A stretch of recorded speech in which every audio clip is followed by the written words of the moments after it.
Hey, I'm Brooke Burton, and this is my presentation titled Teachers, Technology, and Tenacity Entering the Digital Era of Education. So my research question is, how does a teacher's technological experiences influence their ability to incorporate technology at a one-to-one iPad school? So the first topic we're going to talk about is students' education stemming from teachers' comfort levels. It is said that about 50% of the schools in America have incorporated technology into the teaching curriculum. It is said that about 70% of these schools have reported better grades, better attendance, and better creativity from the students that attend the school. However, it is said that if the teachers are not fully comfortable teaching with the technology, students' education may be worsened. This discomfort may result from a lack of training, understanding of the technology, or a disbelief in the technology. The teachers may not believe in the use of technology because they were not born during the digital era, or they lack the desired change from the old ways. Despite efforts made to increase a teacher's comfort levels with technology in the classroom, many teachers fail to meet the level of technological use expected of them in the classroom. For example, one teacher from an elementary school in Illinois said, "My school decided to invest in some tablets, but they didn't know how to use them, or we didn't understand how to work with them after 1 to 2 lessons, so now they just sit in the back of the classroom and aren't used." So the problem that is being seen throughout my research is that without training or an incentive for using technology, many teachers have no reason to implement it into the classroom. In another light, if teachers are given the training and help requested, they will feel driven to incorporate technology into the classroom more. Our next topic is digital natives and digital immigrants. So people may fall into one of two categories, digital natives or digital immigrants. This means that a teacher is either going to be a digital native or digital immigrant. Researcher Burke claims that digital immigrants go through life with one foot in the past and the digital talk is their second language. The concept of a teacher being classified as a digital native or digital immigrant exhibits where they fall on the technological comfort level spectrum. Understanding what era the teachers grew up in and how much experience they have in the field allows one, as such as myself, to see if giving teachers the technology to teach future generations is a good or bad idea. If a teacher does not fully understand technology but is forced to use it in the class, this may lead to kids to lose on valuable instructional time that they would have gotten if the technology was not implemented. In today's society, 365 million out of 7 billion people are internet savvy, which goes to show that many people are born in the digital era. So digital natives, as you can see here in this picture, digital native is someone who is born after the 1980s, which is considered the digital era. And from this picture, you can tell that they are able to be multitasking and they have parallel thinking, meaning they can do more than one thing at once.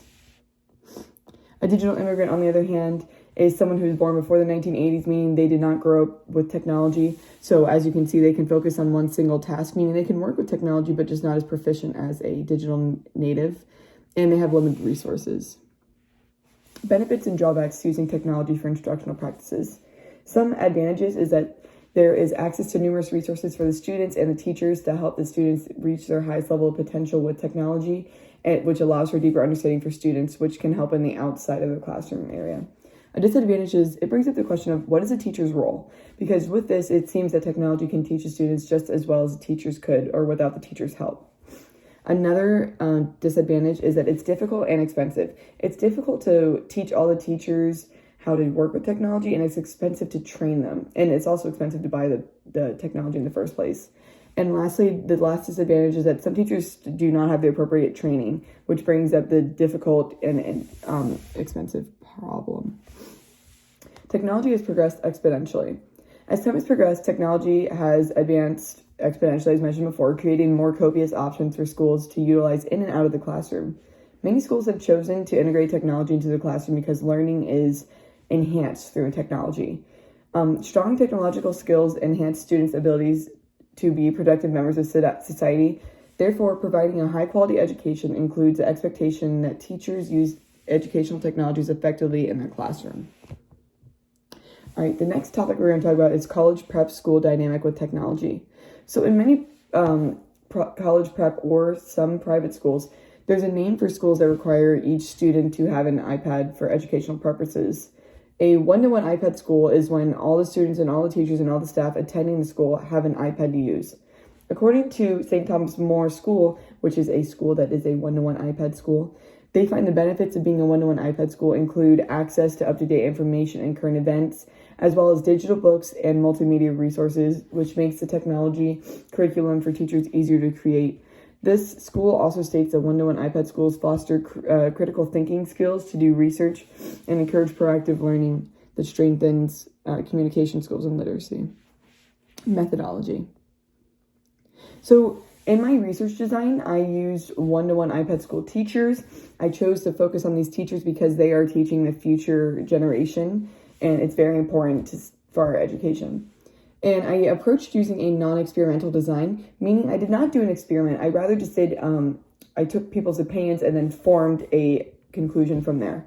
I used semi-structured interviews to obtain this goal. So at a semi-structured interview, I address open-ended questions, and then I get the results from the teachers, and then I code from there. So as you can see here are some examples of the questions that I used. One being, based on your technological experiences, what do you think are some strengths that you have with integrating technology? And here is an open-ended question where the teacher would respond, and then I would see if it fell or matched any other teacher's responses. So sampling. So I did a qualitative case study, meaning I was working with words rather than numbers. And I focused digital natives versus digital immigrants. I wanted to see if the age had any difference in teachers' ability to incorporate technology into a one-to-one iPad school situation. So I wanted to see if there was a difference between growing up in the digital era or not. So to continue on to what I was talking about, the way that I was able to see if the teachers' responses were similar or not was through coding. I did thematic analysis and hierarchical coding, and here's an example of it being used. Basically, I would just highlight words that were brought up multiple times, and then from there I made themes. Instruments. So what I did was, once again, I used the semi-structured interviews, and then I adapted the questions that I used and revised them a little bit from a questionnaire from a previous study from Welsberger. Why is my study valid? So I established trustworthiness by recording my interviews with the teachers and coding the responses to get the most concise answers to my questions. I triangulated my data by using interviews, observations, and past studies on the topic. I provided face value by using a pilot test. The purpose of a pilot test was to ensure that my study will answer the questions, my research question, and that it pertained to my purpose. Once again, my research question was, how does the teacher's technological experiences influence their ability to incorporate technology into instructional practices at a one-to-one iPad school? Limitations and delimitations. So some limitations are that I did not know what the teachers were going to answer to my questions. I couldn't have my bias. I couldn't really put that into work because I had to go just what the teachers are saying, and I don't know if they're being 100% truthful, and I guess we'll never know. Another limitation is the COVID-19 factor. With COVID, teachers had to rely more on technology because there was no possibility for a face-to-face interaction. So teachers had to learn it no matter what their level of technological use was. So if I would have asked this a year ago, the teachers' responses may have been a little different because they did not have to rely on technology so much.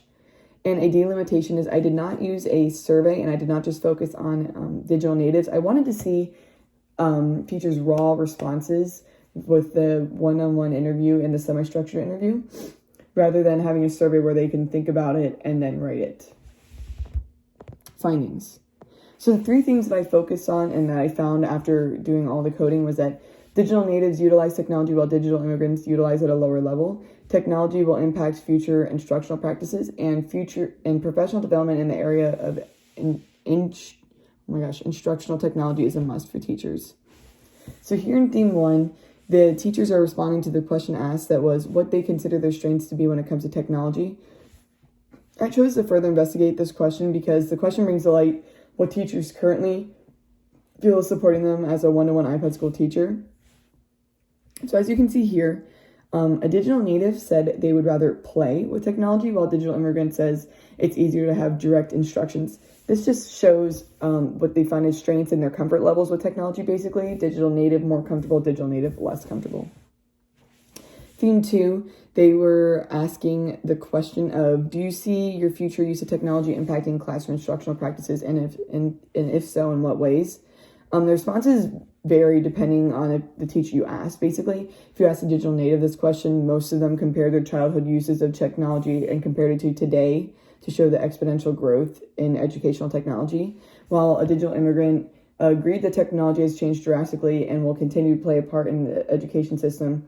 However, the digital immigrants did not grow up using technology, so their responses seem to be more extreme when speaking on technology and how it's impacted. As you can see here, the digital native, one of them, mentioned using a Macintosh system while they were being educated. Theme 3, this was the question saying what could help them most in the future. And as you can see highlighted, every single teacher mentioned that professional development days would be the best avenue to help them. Discussion. So the data demonstrated that digital natives have more of a tendency than digital immigrants to voluntarily interact with educational applications in their free times.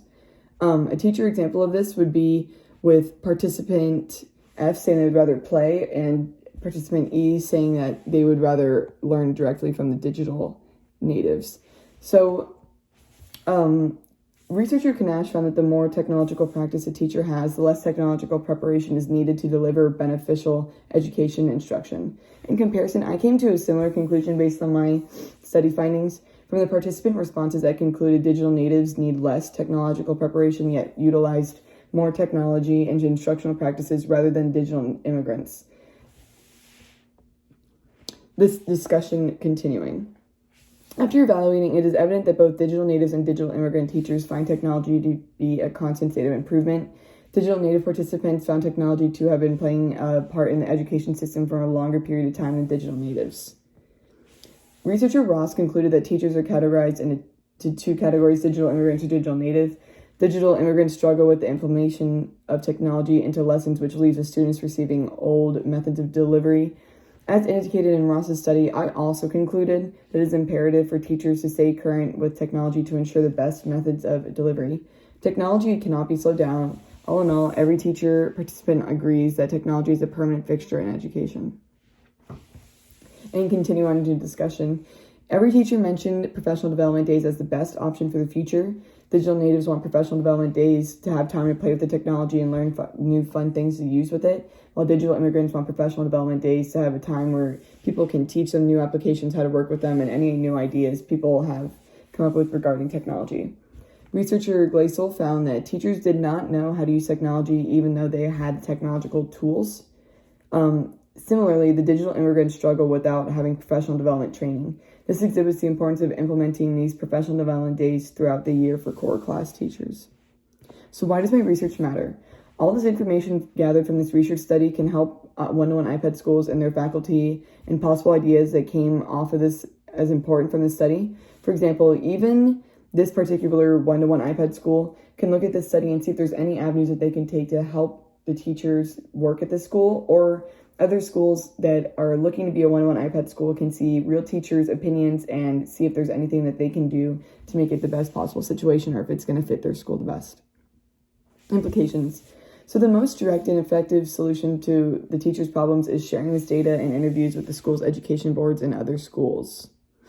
Future research. Based on the findings, further investigation into the different avenues that benefit the teachers' performances in the classroom would be most beneficial. Possible future study would be to compare the teachers' responses before implementing professional development days and then comparing it to an interview 6 months after and seeing if their responses changed using the questions that I developed. So in conclusion, the results of my study were very different from the rest, mostly because I was establishing the gap between one-to-one iPad schools and any other school that just implemented technology.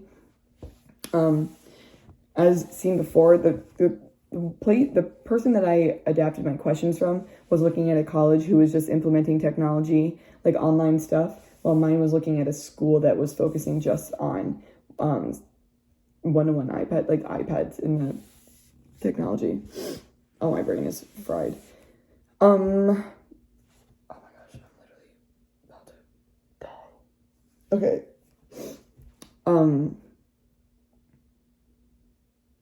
Wow. Okay. Also, in conclusion, I found that I don't have a solid answer, but I have a specific avenue that can help teachers and to see if it could help the one-to-one iPad school in the future. Thank you for listening.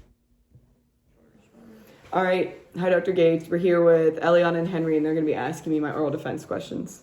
How did you determine which results generated by your research method were most important in informing your new understanding? So I determined which results generated by my research methods were most important in informing my new understanding by using a coding system. This coding system allowed me to highlight the main ideas and phrases that the teachers shared. I was able to see what I highlighted and broke those down into 3 main categories. These main categories showed teachers' raw feelings and thoughts about the education with technology systems, as well as their ideas for the future. So an example of this is that the coding that I used was hierarchical coding and a thematic analysis.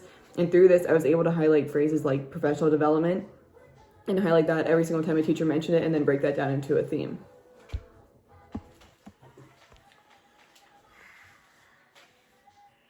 How does your new understanding address a gap in the scholarly conversation? So my new understanding addresses a gap in the scholarly conversation because it shows teachers how teachers feel towards technology at a one-to-one iPad school, rather than just a teacher from a regular school that started implementing technology into the curriculum but without a uniform piece of technology that everyone shares. This showed how teachers feel regarding technology and their ideas about it after having the time and the ability to use an iPad at work. How did you handle the uncertainty of the research process? I handled the uncertainty of the research process with an open mind. I didn't know how the teachers were going to answer it because it was just an open-ended question, and I had my own bias because I'm a student at a one-to-one iPad school. So I had to work with that with an open mind to see what the teachers were going to say, and I just had to not have any expectations. So thanks, guys. Mm-hmm.